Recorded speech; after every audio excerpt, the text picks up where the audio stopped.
Iniciamos con la entrevista de Informa TVX correspondiente este lunes 15 de diciembre. Tenemos información importante que discutiremos desde este espacio. Cerramos el año y es importante y también es oportuno poder hacer un balance sobre la situación de diversas temáticas a nivel nacional. Una de estas, los derechos humanos. Sobre ese tema estaremos analizando desde la óptica de la sociedad civil con Benjamín Cuellar, analista en derechos humanos, y Angélica Rivas, abogada de la colectiva feminista. Antes quiero recordarle que usted puede participar también de esta entrevista en nuestras redes sociales, @expresatvx y @canaltvx. Ahí hay algunas preguntas para que usted participe. ¿Qué opina sobre el cumplimiento del Estado salvadoreño durante el 2014 de los derechos humanos en nuestro país? Así que es una pregunta disparadora para que usted participe de este espacio.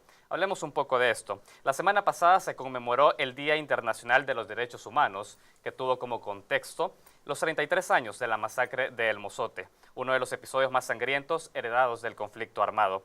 Se calcula que cerca de 1000 personas, entre mujeres, niños y hombres campesinos, fueron asesinados brutalmente por elementos del ejército salvadoreño.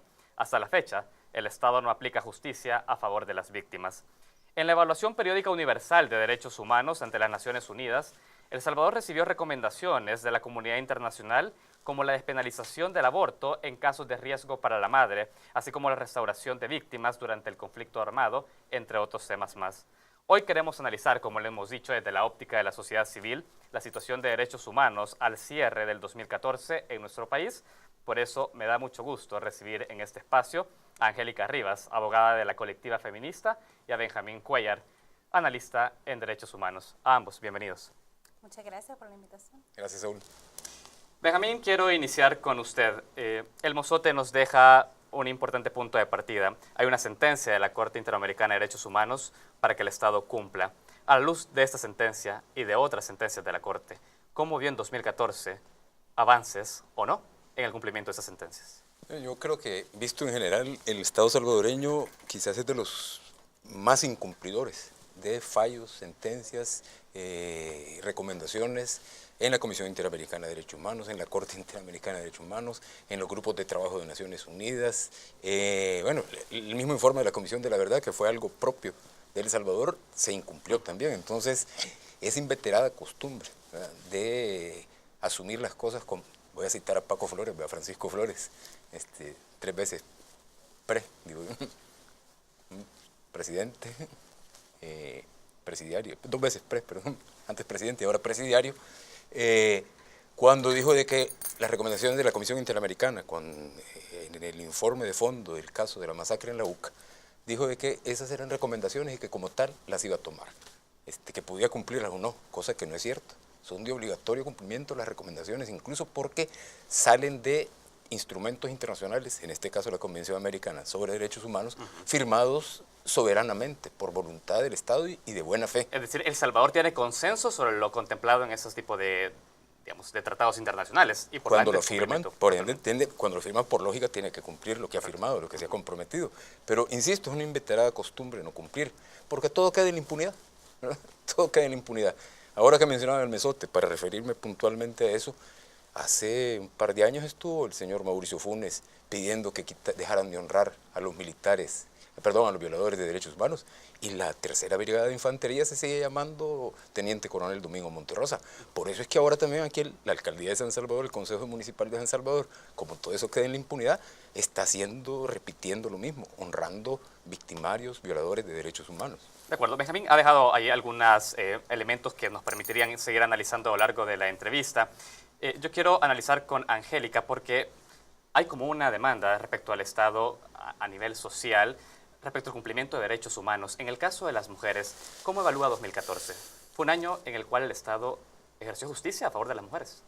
Mire, yo creo que hay avances significativos en El Salvador en materia de derechos humanos de las mujeres, obviamente no los suficientes, eso hay que decirlo, un país donde se reportan altos índices de feminicidios, digamos, donde por lo menos se reportan que cada día 4 mujeres son agredidas sexualmente o son violadas, donde 70 niñas están siendo madres adolescentes diariamente.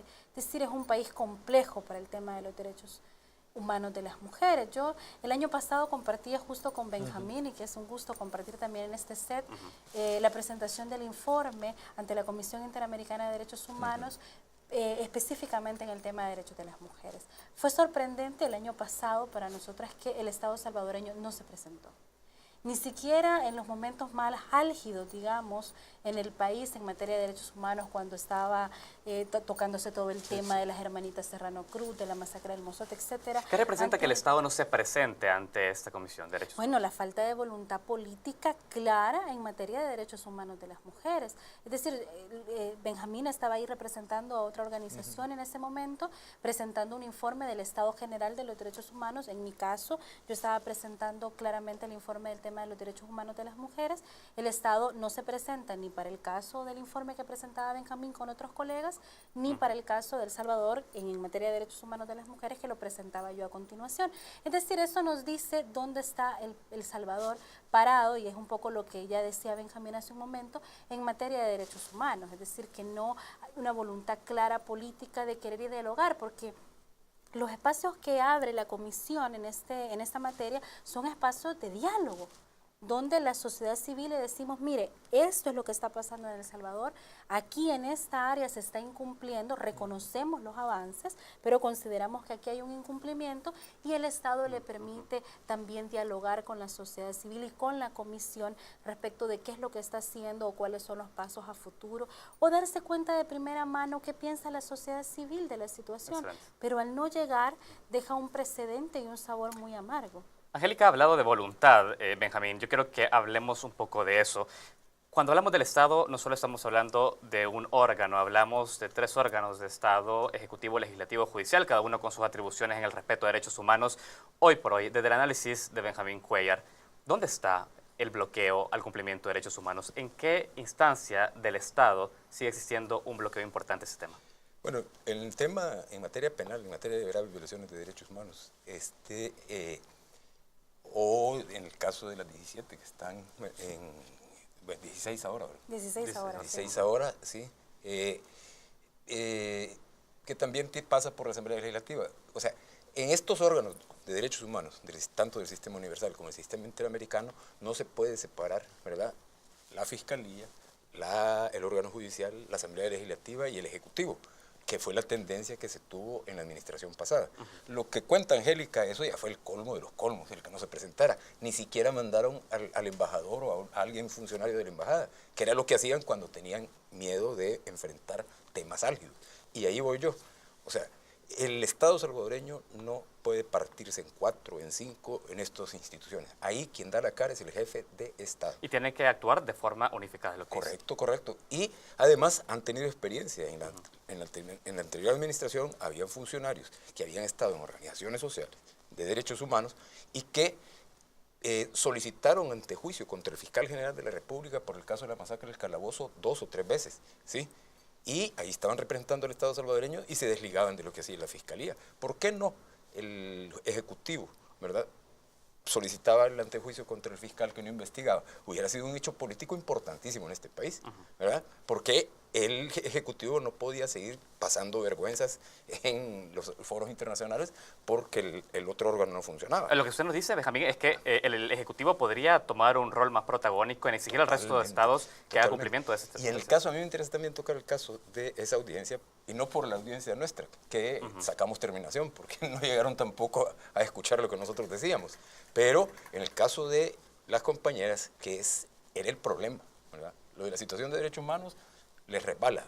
Pero ahí había un problema. Cualquier cosa que dijeran,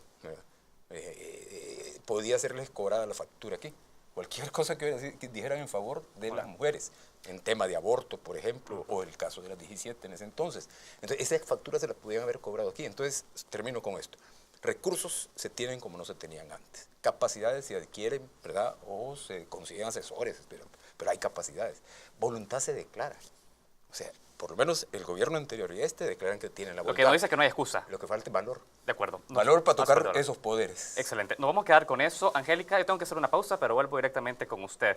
Derechos sexuales y reproductivos, hablemos de ese tema importante y cómo también atenta a derechos de las mujeres, no puede reconocerlos. Hacemos una pausa, enseguida volvemos con más de este análisis, de este balance sobre derechos humanos al cierre del 2014. Regresamos.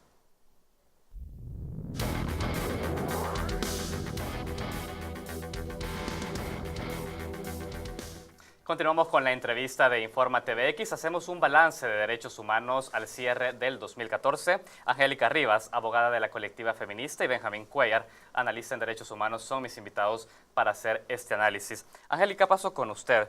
Lo decíamos en la introducción, en la Evaluación Periódica Universal de Derechos Humanos, la comunidad internacional recomendó al Estado salvadoreño avanzar en la despenalización de aborto en casos de riesgo para la madre.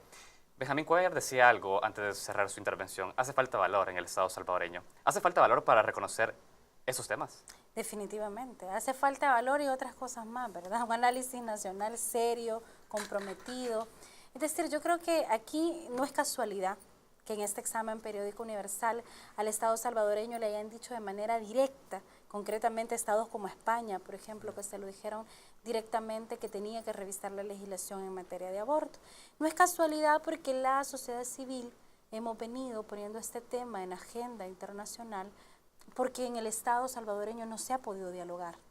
Es decir, a mí me alegra muchísimo que el presidente Salvador Sánchez Serén haya dicho recién nombrado que se comprometía a hacer un diálogo en esta materia, porque lo hemos solicitado nosotras desde la sociedad civil, lo ha solicitado las Naciones Unidas, es decir, el mismo delegado de las Naciones Unidas en El Salvador se ha ofrecido para facilitar este diálogo, porque de estos temas hay que hablar. Tú me hacías la pregunta antes de irnos a la pausa, ¿cuáles son las consecuencias? Es que la situación es que el no revisar la legislación en materia de aborto, el no revisar las políticas en materia de derechos sexuales y reproductivos, genera consecuencias directas en la vida de las mujeres. Y esa es la parte que creo que es importante que la sociedad en general sepa, que no es una cosa, porque a veces hablamos del tema de los derechos humanos y las personas creen que hablamos cosas como en abstracto, pero en realidad esto se refleja en la forma y en la vida de las mujeres. Lo que yo te decía, que hayan 70 niñas en este país con embarazos adolescentes, lo que significa tener un hijo a los 14 años, que nos preguntemos si una niña en El Salvador realmente su proyecto de vida es ser madre a los 14 años. En todo caso, está afectando sus proyecciones a futuro. Exactamente, también. Le estamos afectando sus proyecciones a futuro, su desarrollo. Lo mismo pasa con el tema de la penalización absoluta del aborto. Cuando hablamos de algo que es absoluto, un derecho nunca es absoluto. Siempre relativo, porque en eso hay que ver diferentes aristas, diferentes análisis. Cuando hablamos de una penalización absoluta, genera consecuencias en la vida y en la libertad de las mujeres. Y ese es el caso de los 17 que mencionaba Benjamín, qué bueno que lo tocamos, que es el caso de la criminalización que existe a las mujeres que ni siquiera se han practicado un aborto, sino que lo que han tenido son emergencias obstétricas, pero el sistema de justicia se ensaña con estas mujeres y dice que se han practicado un aborto, que han asesinado a sus hijos y las priva de libertad hasta por 40 años, injustamente. Entonces, esas son las consecuencias directas de tener este tipo de legislación. Angélica, usted ha dicho algo importante, la justicia las ha condenado de forma injusta. Yo creo que hablemos de ese órgano judicial, porque también en los casos de memoria histórica se habla de una ley de amnistía que sigue bloqueando y que podría ser el primer paso para poder avanzar en muchos casos que siguen archivados en el sistema judicial del país. Antes de continuar con esta discusión, yo quiero leer parte de las intervenciones en redes sociales. Hemos dejado algunas preguntas sobre las opiniones ciudadanas en materia de derechos humanos en nuestro país y el análisis que se hace sobre los sistemas involucrados en este tema. Javaman, @Javaman, nos dice: el sistema judicial es aliado de los poderes económicos del país y obstaculizan la justicia a las víctimas del conflicto. Mauricio Orellana, @MOrellana_, nos señala: violaciones de los derechos humanos en casos individuales no son atendidos por no implicar relevancia, solo casos de gran magnitud. Bea Bits, @Beatriz B, nos dice: los derechos de las mujeres siguen siendo de poco interés para las autoridades, más para las mujeres en zonas rurales. Sandra Aguilar, @SAH_92, nos menciona: lastimosamente, los derechos de las mujeres solo son defendidos por ellas mismas, nadie las apoya y a las que levantan las voz les llaman rebeldes. Benjamín, hablemos del sistema judicial. Hay señalamientos del sistema judicial. Se habla de una amnistía que no es derogada, por más que se ha presentado un recurso de inconstitucionalidad contra ella. ¿Cómo está valorando? ¿Hay falta de valor también en este tema? ¿Cómo lo ve? Yo creo que hay que considerar en su justa dimensión lo que tiene que ver con la justicia. El sistema de justicia en El Salvador lleva consigo la participación de la Fiscalía en la investigación, de la Policía en el auxiliar a la Fiscalía en investigación también, y del órgano judicial, de la Procuraduría General de la República y de la misma Procuraduría para la Defensa de los Derechos Humanos, que debería tener particular interés en el tema de la justicia. En ese marco, cuando no es uno es otro, el que falla. A veces fallan en conjunto, pero sí hay una decisión, creo yo, un pacto, ¿verdad?, no escrito, pero que existe, de silencio, ¿verdad?, de impunidad en este país, que arranca desde hace décadas y que se mantiene. ¿Por qué? Les pongo un ejemplo. La amnistía es derrotable. O sea, la amnistía no es obstáculo, por dos razones. Uno, porque la sentencia de la Corte Interamericana de Derechos Humanos, en el caso del Mozote, la está derogando de hecho con su fallo. Correcto. Y segundo, porque en el 2000, en diciembre del 2000, nosotros nos fuimos a la audiencia inicial con la acusación, pues acusando nosotros, ¿verdad?, desde la UCA a los 6 que eran más altos oficiales de la Fuerza Armada de aquella época que ordenaron asesinar a Julia Elba, Celina y a los sacerdotes. ¿Verdad? Los pongo en ese orden porque solo mencionan a los sacerdotes, ¿verdad?, y no se acuerdan de las mujeres, que son las víctimas anónimas de este país, tantas víctimas como decía alguien ahí. Y el fiscal general de la República, rápidamente, comento para ver, y voy a poner otro ejemplo más reciente. En el 2000 el fiscal general de la República, que era Belisario Ortiga, primero mandó un requerimiento a un juez que no era el juez que debía de conocer, pidiendo investigación y castigo, ¿verdad? Cuando le dijeron, el juez se lo devolvió y le dijo, no, a mí no me toca, ¿verdad? Entonces, quizás lo que quería el fiscal entonces era decir, bueno, me lo rechazó el juez. No, entonces presionamos y lo mandó a una juez. Solo quiero terminar con esto. Esa juez decretó, sobreseyó a los imputados, porque eso le pedía a la Fiscalía, lo sobreseyó por prescripción, no por amnistía. Lo que dice que está orquestado en dado caso. Dijo que no se aplicaba la amnistía, entonces por prescripción dijo que no se podía investigar, ya había terminado el plazo para investigar. Si estaba vigente la amnistía y alegaban amnistía y no investigaban, el plazo de la prescripción se suspendía. Queda claro que no es un obstáculo y que esto no corresponde únicamente a un órgano de Estado, como lo señala Benjamín, a la hora de ejercer justicia. Angélica, yo tengo que ir cerrando esto, pero en órganos judiciales, específicamente al Estado en sí mismo, hay un caso emblemático, la 17, ahora 16 porque ya se otorgó el indulto a una de ellas. Pero, ¿qué pasa en estos casos? Es decir, ¿qué se está exigiendo desde la colectiva feminista para el respeto de derechos de las mujeres al Estado salvadoreño en concreto? Pues déjame decirte que no se le otorgó el indulto porque hay un informe favorable de la Corte Suprema de Justicia, hay que decirlo. Yo aquí coincido con Benjamín, que si no falla uno, falla el otro y a veces fallan juntos. No se produjo entonces en como este tal. caso la Corte actuó muy bien, pero la Asamblea Legislativa no dio el indulto. Mira, nosotros lo que exigimos es primero la celeridad. Es decir, a nosotros, mira, pero es que esos plazos son razonables, pero son razonables para el tardío sistema de justicia que tenemos. Pero para las personas que sufrimos, para la sociedad, para estas mujeres, un día en la cárcel es un día en la cárcel, es decir, no son plazos razonables. Y lo segundo es que creemos que hay que poner a prueba al sistema salvadoreño, que este sistema tiene que responder. Porque cuando acudimos al sistema internacional de protección de derechos humanos y hacemos litigio a este nivel, es porque el Estado no nos está respondiendo. Y creemos que hay que hacer justicia en nuestra casa, en nuestro país.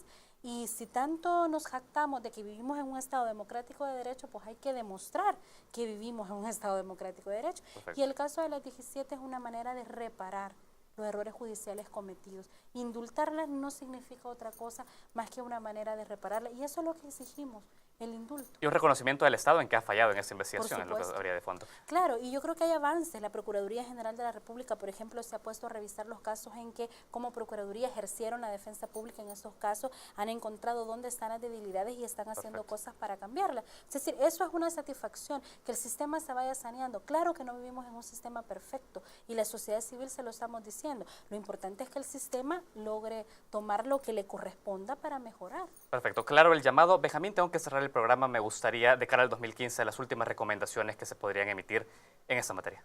Que El Salvador no siga como en la administración pasada y en el Estado salvadoreño no siga defendiendo los derechos humanos del SMOUC para arriba, ¿verdad? Que los defienda del SMOUC para abajo. O sea, El Salvador ha logrado, y se presume de eso, que se declare el 24 de marzo Día Internacional de la Dignidad y la Verdad de las Víctimas y no investigan el caso Romero, por ejemplo.